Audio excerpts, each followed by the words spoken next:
Meaning of High Command. High Command.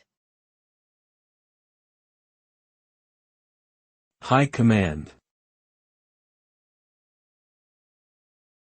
High Command. High Command. The term High Command refers to the senior military officials who are responsible for making strategic decisions in an armed forces organization.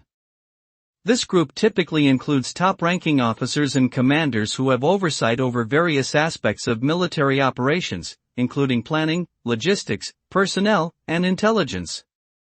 Members of the High Command work together to develop and implement military strategies, often in consultation with political leaders and other government officials.